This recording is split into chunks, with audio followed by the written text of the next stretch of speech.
Hey guys, this is Rainwolf, and we are back with Yashahime. Hey guys, Kirimaru Silverheart here. And this is Asuna Silverheart. So unfortunately last week we had some technical issues and we weren't able to put out our episode review for episode 3 of Yashahime. So tonight we're going to do just kind of a quick recap of the key points from episode 3 and jump straight into episode 4. Sound good with everybody? Yep, I'm game. All right. So last week's episode was the Silver Scale Curse, and essentially we find out the backstory of what happened to Rin and why she is trapped in the Tree of Ages right now. It turns out that while Shishomaru and Inuyasha were taking care of the meteor 14 years ago, Rin was in a field looking on and worried about, Shishomaru and the kids and everything. Lady Zero shows up and says, look, basically, I hate humans, I hate half-bloods, to a degree, I hate... Yeah, I hate you. And she says, tell me where the twins are so I can go kill them. She refuses.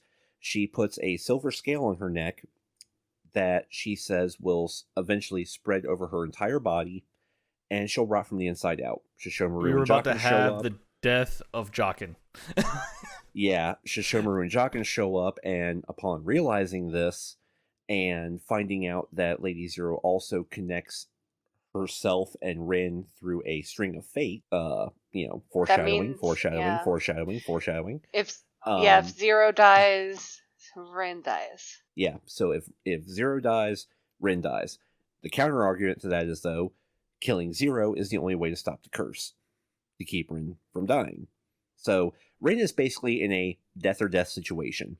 Jokken about gets himself stomped into the ground because he was just like, well, hey, if all you want to know is what the location of the girls, I'll tell you. Rin prepares to sacrifice herself in order to save her children, and instead, Lady Zero flees from the area. Rin passes out because the curse is already starting to infect and take over her body. Jokken comes up with the idea of putting her in the tree. And we find out later that even though she's suspended in the tree, the curse is still spreading throughout her body, albeit slightly slower. And Trikio, as we've all come to know her and love her as, tells Jokken that in order to prevent the curse from spreading and killing Rin, he has to put the cocoon of a dream butterfly on or in someone that is intimately connected with Rin, that holds her near and dear, and vice versa. And since Jokken lost Toa... Yeah, Jokken can't find Toa, so he immediately goes and rescues Satsuna, taking her to the demon village that we saw in Season 1. And during the trip, he implants the cocoon in her neck.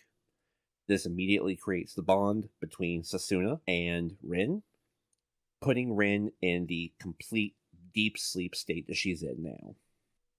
We also find out that Riku has been tracking down and keeping an eye on the girls. And Satsuna doesn't want to kill him because alright, you're protecting Toa, so I can't really kill you right now. I'll accept it. It turns out that not only is he following them, he's also been collecting the rainbow pearls. Mm-hmm.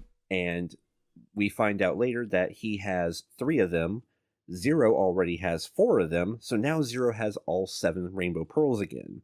This is also when we find out that Riku, apparently the reason why he was known as the puppet by the other lords that used to have the pearls, is because Riku isn't actually a human. He's also not a demon. He's actually the embodiment, like a humanized, personified creature created from a fragment of Kirimaru's horn that broke off in a battle with the Great Dog Demon 600 years ago. So Kirimaru has actually been spying on the girls and Lady Zero through Riku. Lady Zero tells Riku, if I ever see you again, I'll kill you my damn self, and bans him from her sight. Muro has some sweet talking to that tree. Yeah, Moroha does some sweet talking to Bakusen-O, and they find out that the location of the Kaioyoken route is actually on Mount Musubi, which is where Toa was originally told that the dream butterfly came from. So the girls head off and start making their way to the mount. At the end of the episode, we find them at the foot of the mountain, ready to deal with this super powerful demonic barrier. And we see this image of a sleeping little cat girl demon creature thing. I don't think she's a cat girl. The ears really don't look like cat she ears. has cat-like ears. She has like animal-y ears. They look like more like puppy ears. Do they? I thought maybe wolf.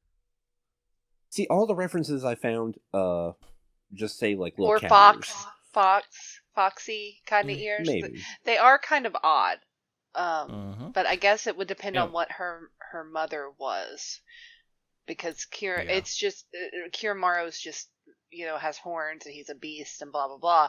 But I'm assuming it's whatever her mother was, maybe as she favors. So. And the one last thing from episode 3 before we skip or jump into 4 is when Zero is going through her pearls. Every time she goes through one, it pretty much has the memories of the previous host. Mm-hmm. And when she picks pissed. up the orange pearl, when she picks up the orange pearl, we see the giant frog demon lord guy who was eating the monks. She picks up the gold one. She starts seeing Setsuna's memories. She picks up the ruby one. She starts seeing Moroha's memories, as well as the demon dog's wife. Mm-hmm. And she completely flips out. I mean, she literally flips the table. And she curses Shishomaru because she feels that Shishomaru purposely implanted the pearls in his daughter's eyes as a safe haven because he knew that they would get these memory protective layers over them. And with how much she hates half-breeds and humans, there's no way she's going to allow something like that to be come into her body permanently. Mm-hmm. So that pretty much catches us up to where we start tonight with episode 4. And it starts us off with Rin in the tree. Yeah, just a beautiful, nice little somber look at Rin suspended animation. And, also come to find out, we actually find out what her age was when the girls were born. She was 18. She hasn't aged in 18. She hasn't aged since she was 18 years. Yeah, it's 14 been 14 years. They froze her in time. Which, I mean, I think actually, I think Jochen said it last episode too. He mentioned she must have been 18 at the time, and then we find out that we could get a confirmation of it. So one of the big things we jump into in episode 4 is that there's a battle between the Great Demon Dog and Kirimaru. With this, I really think Kirimaru was about to be killed if his daughter was not there. This honestly seems like this is what was about to happen with Kirimaru, because this is after he's already severed part of his horn in his last attack. And then he comes at him again and cuts off his freaking right arm, like right below the elbow. Mm-hmm. Or, the elbow. It's like his forearm and hand. Mm-hmm. And he stops. Toga stops. And he was just like, there's a child present on the battlefield. Is she yours? And he's like, yeah. He's like, don't bring your child to a battlefield. And he walks off. Mm-hmm. And Kirimaru loses his mind. Yeah, he's livid on why he didn't just end him, but he gave him a perfectly reason. And he has 2 sons of... I'm not sure if at this point Inuyasha and Shishomaru are born as of yet. I'm assuming at least Shishomaru is. Inuyasha might have came later, because if you recall, Inuyasha was born... Yeah, right. There is a big gap between their ages. Yeah, before the fire and things like that. So it's a good possibility. If the little girl's full demon, then her age would seem... Well, also, we don't... Anyway, that's another story. But anyway. Yeah, depending on what breed of demon her parents are, it could factor in on how she ages. Yeah. Stuff like that. I'm sure she is full demon. I mean... He was already told he died by half demon, so I'm sure he's not going to have one. That would be really foreboding. So we jump into it. Now it's the girls. They're at Mount Musubi. And as it pans up, I don't know if anybody else noticed, there's a face on the mountain. I did not notice that. I didn't either. But I'm sitting. We were watching it on our big screen, and I am a little bit of a distance away. Like, I sit back. So I might not have just seen it because I wasn't close enough. So but that's interesting. Yeah. Mm-hmm. And as they're stepping in, Satsuna stops Moroha and is like, But Mirana is like, yeah, I know there's a barrier already. Because it's strictly spiritual. Well, it's kind of a mix because of spiritual power but the barrier is spiritual, but what's powering it is demon energy. Mm-hmm. If that makes any sense, or is it the vice versa? Yeah, Moroha says it. The barrier is made of incredible demon energy, but deep in the core of the mountain, it is filled with sacred power. Oh yeah, there we go. Yep. Yeah, so she's not worried about this at all. She just comes strolling on in like she owns the place. And technically, in a way, she kind of does, because as we go into this mountain, she pops up right at the top when they get absorbed in, and the other two are stuck in the void. Mm-hmm. Oh crap! That mountain looks like it has an arm. Oh yeah, now that I look at it, it's like a half a body. It's a whole person. This is a full-blown like creature mountain. It seems. Yeah. So as they get absorbed into the void, we get over to Kirimaru for a moment, and he's talking to himself or trying to speak to the great dog demon. He's like, "Look at the scar. Scar was caused by your Shishomaru's daughters did to me." That wording was terrible, but y'all get the gist. Mm-hmm. He's like, "I haven't suffered that many injuries since I fought you 600 years ago." Mm-hmm. And then we go into a flashback of after the battle with the great dog demon. He comes back to his boat. He puts his daughter down. Yeah. And he is walking across the deck with just this like rage in his eyes, sweat pouring down his face, and he's carrying his hand in his mouth so he can carry his daughter with the other hand. Mm-hmm. And we got Zero being snarky as normal, but she's sitting in his chair. Mm-hmm. Yeah, and she flat out calls it out and says, you might be, BA, but you're not invincible. And this is pretty much, by the sound of it, this is when he first meets him, because just who is that great dog demon? Mm-hmm. Yeah. And he's been traveling on his boat, and he's been all over the world. He said he hadn't met anyone like that before. And he's just been bested, and probably honestly, it's the first battle he's ever had where he's been bested, and he's furious. And that he's still alive as well, because he's like, why? He doesn't know. Yeah, why? Was I not good enough to kill? Were you not? And his anger almost imbues itself into his horn. Like he's so mad, like his demon energy almost shoots into that horn even more, and then he drops it, and then shifts the birth of Riku. Riku. Which this answers the question I had from last week. With Riku being the incarnation of Kirimaru as part of the horn. So he's like 600 and something years old. Yeah, he's over 600 years old, which is awesome. I mean, hey, kid looks good for his age. Creeper status. Yes. Very. If we're gonna give Shishomaru stuff about Rin, this guy definitely gets shit. He's older than Shishomaru at this point. Yeah, he's gonna get even more shit. Shomaru's not having this. But Zero gives him his first goal, his first job, to go take Kirimaru's hand off. Mm-hmm. And this is important. He takes it to the well and he drops it in. He poofs to the well. Drops it in, I kind of find it funny that it's of all places to drop his arm in. The Bone Eater well. And I looked over at Asuna when we were watching this because, again, I'm relatively newbie when it comes to the Inuyasha universe. I looked at her and I was like, wait, was that the Bone Eater well? Was that the well?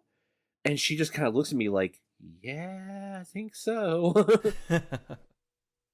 And that comes into play very important later, but we'll leave that for now. Then we pop back over. There's the Dream Butterfly, or version of the Dream Butterfly, because it's not the same one that Riku and them are dealing with, because the colors are different. Yeah, this one's like a ruby red. It's really pretty. And he was like, I never expected Riku to betray me, that discarded portion of myself. And then he's like, now then, I must get some sleep. Yeah, I find it really interesting that Kirimaru is using a Dream Butterfly too to I guess, sustain himself. Because it seems to me like Kirimaru is one of those creatures that he goes dormant for X number of years or centuries, And I then kind he of wakes brought up that for a up in the while, first wreaks hell. season. If you remember, I kind of brought that up in the first season when we were discussing. It was like, why does he need to sleep? And that was kind of one of the thoughts I had, and I think we kind of agreed on as well. That may have been a possibility. Mm-hmm. So, well, you gotta think now, determining on how old he was before the fight with the Great Demon Dog, and then adding now 600 something years to that, he's also a couple thousand years old, probably, or over. Oh yeah. Okay, so if you see it, what happens is when he goes to sleep, his daughter wakes up. When he's awake, his daughter's asleep. Is how the dream butterfly works with them. If you've seen it, I kind of did notice that. Yeah, when he fell asleep, the dream butterfly, and he talks about dreaming about her, about his daughter, and it goes. So I noticed that. That's a very interesting thing, though. So that means when he's awake, she's usually asleep. Because normally the dream butterfly is tied to somebody of close bonds. We find out that information when Jockin gets from Trikio the cocoon. So yes. And we have Moroha being her little comedic moment. I was like, are these ears real? She's not a spirit. Yeah. Is she like a ghost? Yeah. Again. Yeah, she's trying to figure out what she is exactly. Mm-hmm. And did she ever really say what she was? Did she ever really develop that? No, she didn't. She hasn't shared with us exactly what she is or what's happened to her. No.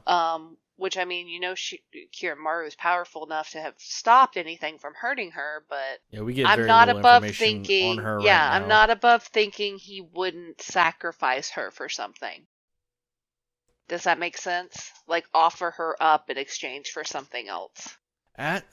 If he was to carry her, he wouldn't kill his daughter. He didn't want his daughter to die.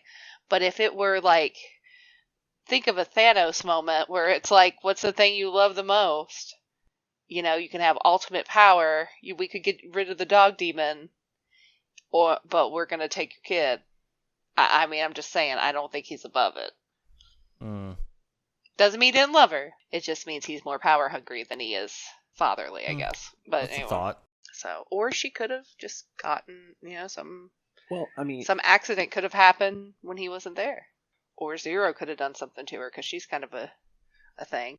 She's a twat, but the way I don't know, I almost kind of think of it as he's been chastised so much 600 years ago about bringing his daughter on his escapades and his fights and stuff with him that maybe she was just kind of a liability. True. And he puts her in hiding, and then he was just like, well, in order to do the things that I need to do or want to do, I need to rest and recharge every so often. So he uses the dream butterfly to alter his sleep states. Possibility.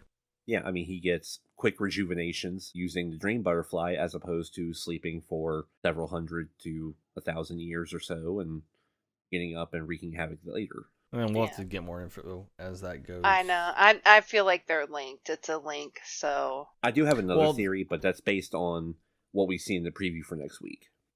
Gotcha. Yeah, we can go into that more later. To continue on, now we see where Satsuna and Toa actually are. They're in the void, and when this is brought up, I kinda... Because for anyone that... I know for me and Asuna, we probably definitely knew where this was going when... this void was described. It is the hole between life and death. And I was like, oh, I know where we're going.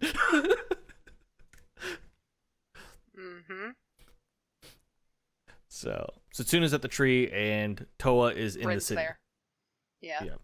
She's back in what appears to be modern Japan. Yep. And it was like, oh, good afternoon for Moroha when the girl actually wakes up. Or should I be saying good morning? When we come to find out her name is Ronin? Oh, we already had that, but the introduction to Moroha. And Moroha gives her name. Miss Moroha is what she calls her. It's very cute. Miss Moroha. I thought that was adorable. Well, who knows? And determining on this state, Maraha determines on when this happened to her that Maraha could technically be older. Yeah. But she also feels it's like you have demon power and spiritual powers. Mm-hmm.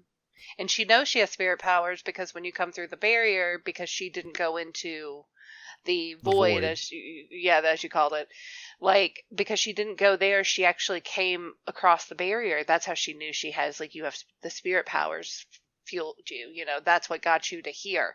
You have the ability to cut through the different, you know, the realm, you know, the space, time, everything, you know, void.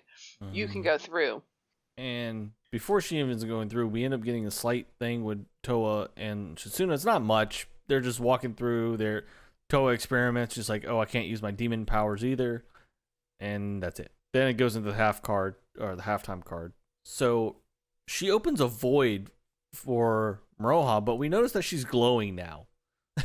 So, and it was like, oh, she even brings like, oh, I can save them now. It's like, yes, in theory. But the barrier. Yeah, well, I mean, it's not necessarily a fact that she's going to be able to do this stuff. She's like, yeah, you probably can. So when Maraha jumps into the barrier and then fires her arrow and and when it opened up to what we saw, like as soon as that arrow went through, it was the clear sky, the green mountains, the skeleton bone, but just the rock formation. The rock formation we got just then and there. And then when it pans over and you see the great demon dog. Yeah, and then you see Inuyasha and Kagome. Yep, and I love what kind of happens here. It's interesting because Tessaiga notices it first before Inuyasha kind of has a feeling, but he's not sure. And then Tessaiga starts reacting. It's like, my dad's Fang is trying to tell me something. Okay, so was the giant skeleton, was that the great demon dog? Yes. He is placed in this zone, or the place between life and death.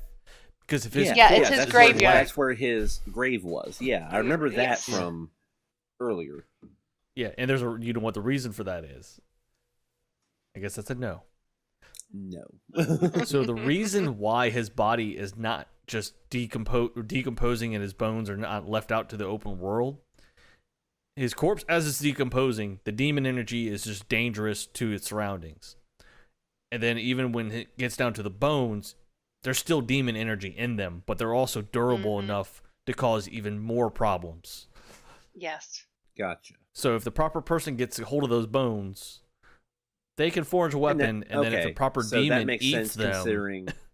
that makes sense considering they were talking about during the fight with Zero at the end of season 1, how the great demon dog energy was imbued in the soil because that used to be his manor that burnt down. Well, and that's where he died, and it still was there for over 600 years.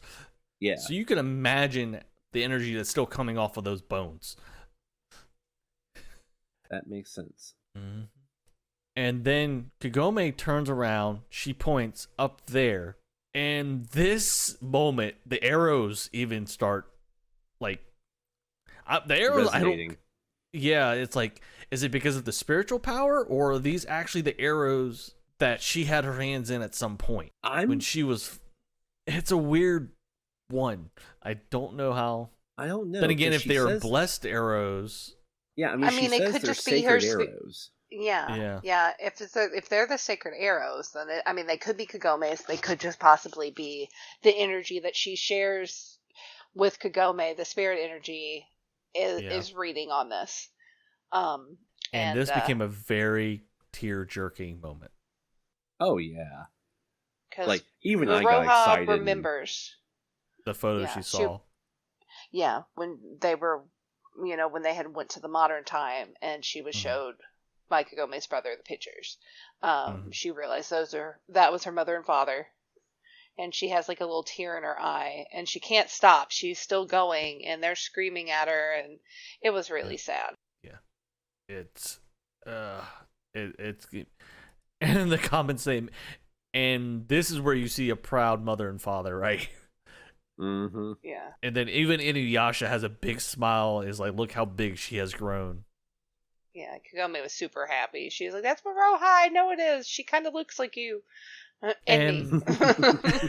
With that also is like I know it probably because of the bloodline, but with the Tessaiga also reacting, oh God, if she ends up wielding that blade, because two things, obvious. One thing, well, the one major thing is also that blade is what holds Inuyasha's powers in check, and then it's also the blade made from the Great Demon Dog's tooth.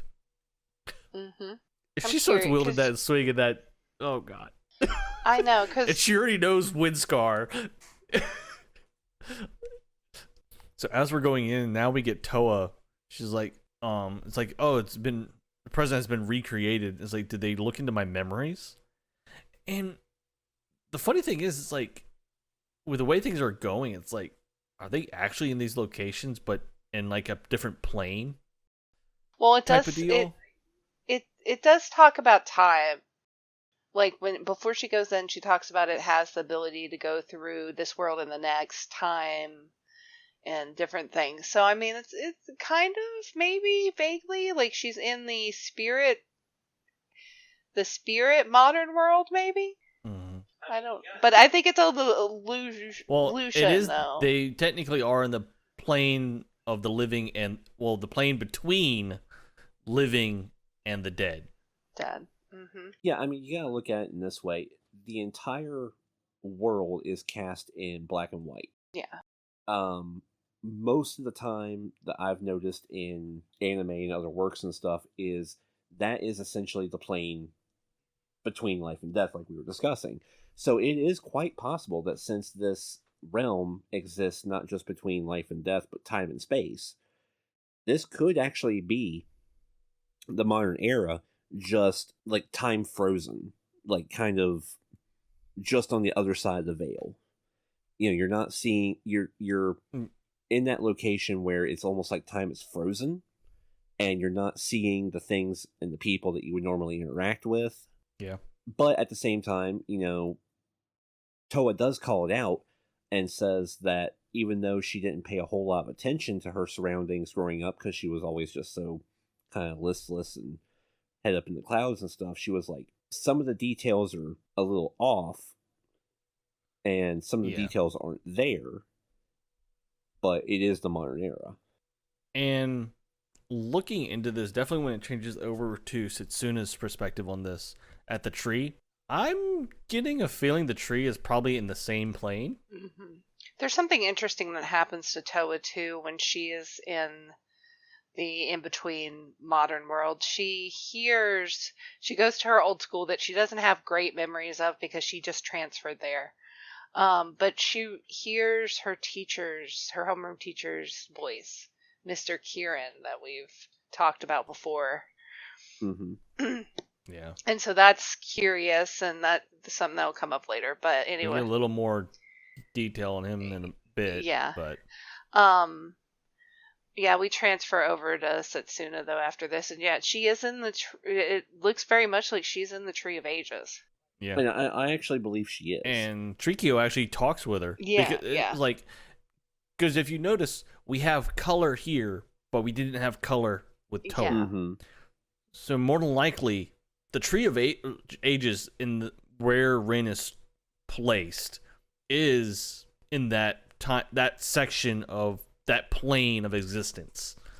Because Trikio actually has a full out conversation with her here, and then she remembers where that tune or that musical that she was playing on the violin originally came from. Because at first she thought it was like just my body. Yeah. But yeah, it's like my body just seems to remember. Yeah, and it's when she was. Did I learn it from this woman? Yeah, when she was pregnant, Rin used to hum it to her. It was like a little song that Rin would kind of hum to her. And what makes and with the type of person Satsuna is like, and when Trikio is saying, "How does it feel to meet your mother again?" and the way she reacts, and she even brings up, it's like, why is she so young? It's like, my understanding when she was 18 when she was sealed in. Yeah, She has stopped aging. Yeah, because, that's the only way they can keep her alive. Yeah. And she wants to know, is there any way to undo the seal? And he's like, well, you can use your, I can't pronounce the name for her weapon. The Yukari no Tachikiri. That blade. And then also... that blade. We come back to also that the question that was asked when they first came into the void. Does it make you feel desire to protect her, but also the greatest thing to lose? I think it was the other part of it. Yeah, it's what are a you desire to protect. Yeah, what do you have a desire to protect, and what are you willing to give up? And Rin is that to her. Yeah, and then now we change over. Oh, go ahead. Well, I was gonna say, can we just go ahead and call it out here that we pretty much knew this is where this was going. From the first episode of this season. Yeah. When Todesai says that weapon can sever any form of fate. And then all of a sudden, we have Shishomaru and Jokin talking, do you think that Satsuna can master the Yukari no Tachikiri? And Shishomaru's like, I don't know.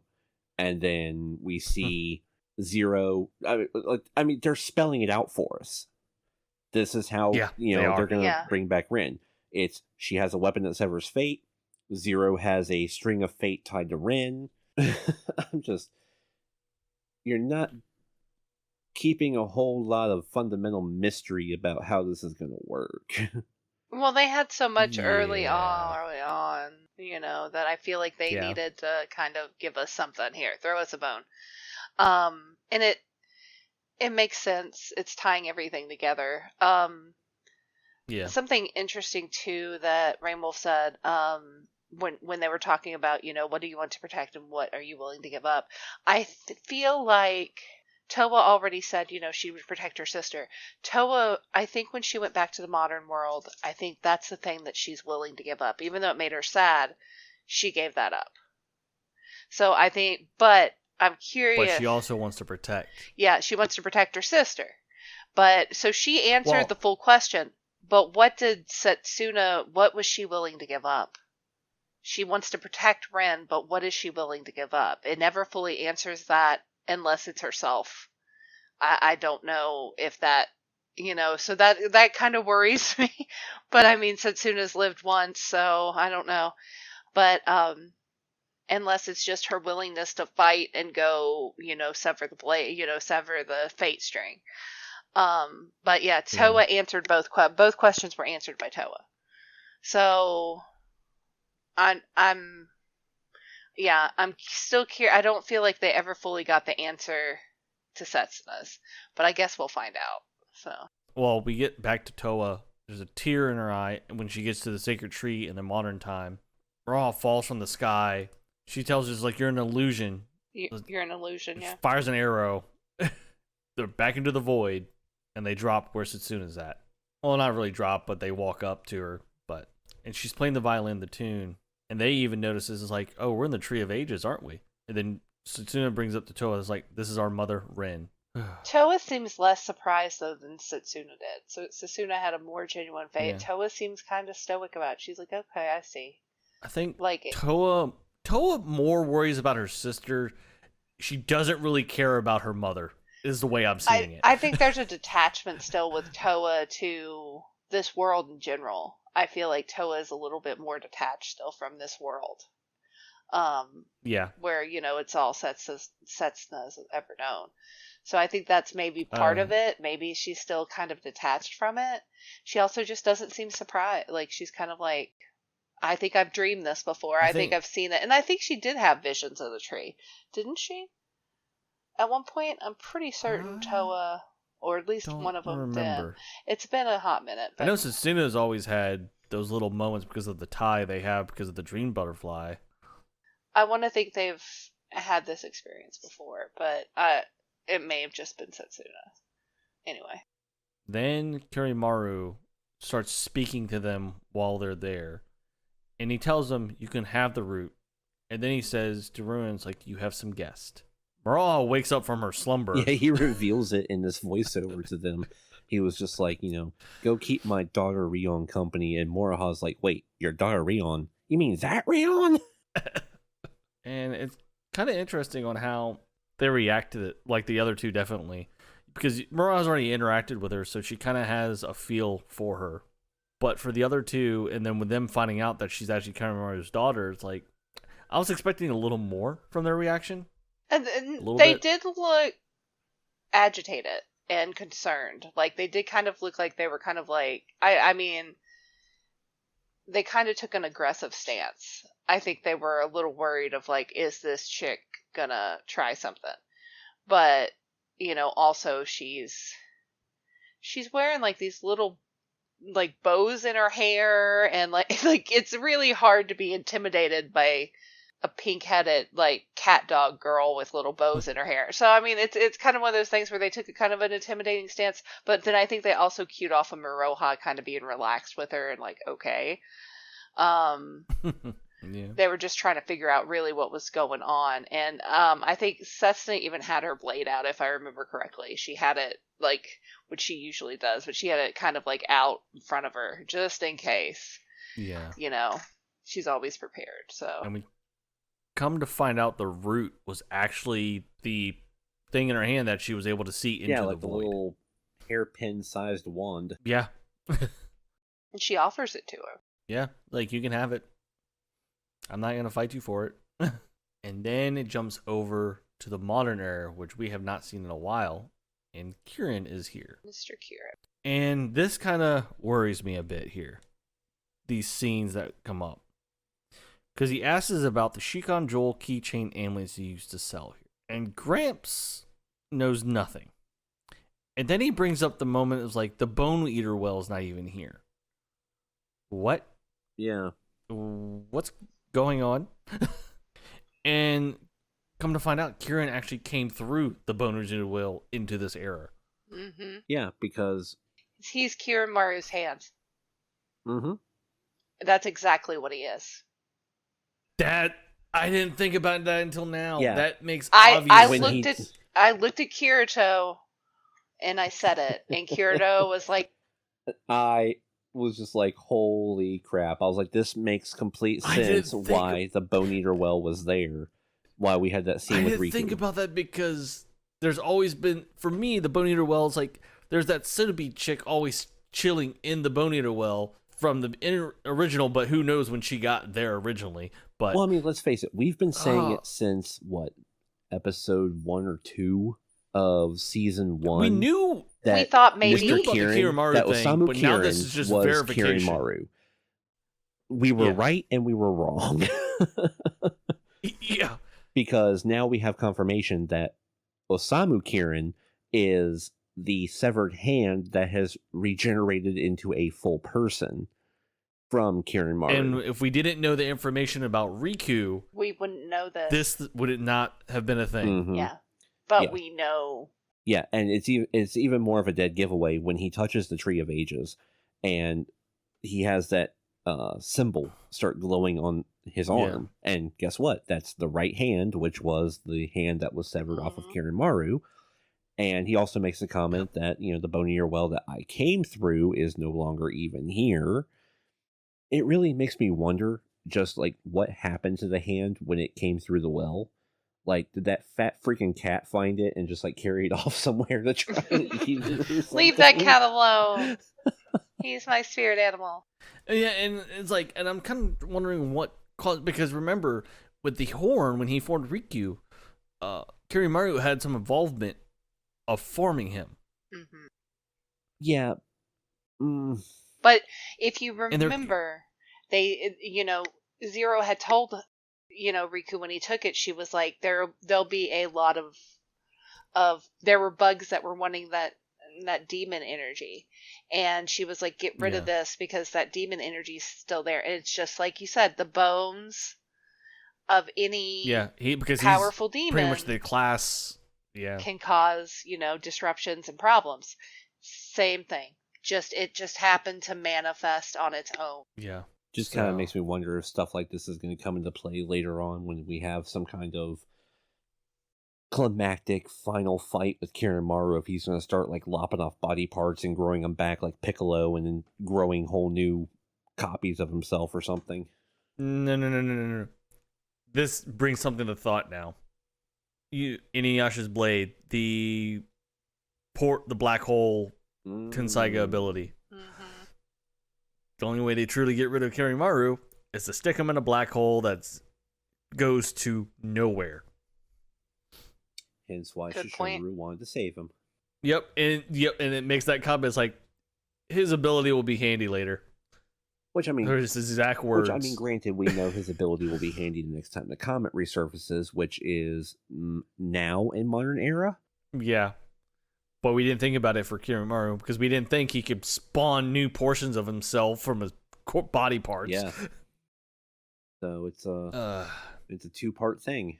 So now we get a very short after credits. It's Shishomaru, Jockin, and then now we see Toa with the blade her new blade, but it's also the blade we saw when they gave us the teaser originally. Mm-hmm. And we also have the voiceover line from Rion, who says, "Take this and use it to defeat my father." Which is what brings me back to the point I was going to make earlier when we were discussing why Rion was even in that area behind the barrier. Yeah. It really makes me think that Rion didn't agree with the things that Kirimaru was doing. Well, yeah. If you remember, she brings up his selfishness. Is her body. Yeah, she brings up his selfishness. And that still leads me to believe that he's done something to, cause... And she's mad at him for it. So that just... Yeah. Just leaves me to believe that there's something he's done. What if she's the core to that spirit sacred power? Because look at her garb. Possibility. And we don't know what the deal is with that cocoon, but what beings... I don't know any beings in the Inuyasha world that have sacred powers besides the humans. That have the spirit powers? Yeah, who... She is something. She's in between. There's something going on with her. Like I said, there's something that he has done or done something with his daughter that has caused her to come to this state for whatever reason. No, well, I'm totally convinced of it, but how? Like, I don't know if it had something to do with the barrier that was already there. Yeah, I have 2 theories. Number 1. Kirimaru realized that he could use the dream butterfly to prolong his awakened state by having those intermittent recharges of sleep as opposed to going dormant for so long. And he threw her in there, and his selfishness was using her sleep to keep himself going. I could see that. The other idea I see is, unbeknownst to Lady Zero, Rion is a half demon, but not half human. He fell in love with like a spirit or a angelic or something like that. A spirit is the only thing I can think of. I mean, with that's that a possibility. Would fit sacred power. Because if you remember correctly, the prophecy from the Shikon Jewel that Lady Zero was always so flipped out about, and the reason why she hated half-breeds, is because she said the prophecy said a half-breed would be the fall of Kirimaru.